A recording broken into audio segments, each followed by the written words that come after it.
लंबे इंतज़ार के बाद आई है ये मानसून की बारिश।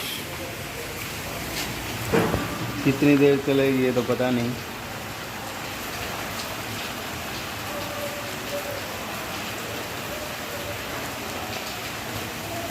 बस मन हो रहा है चाय और पकौड़ा खाने का।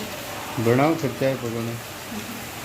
इस तरह सुबह सुबह जो बारिश चाय को बनता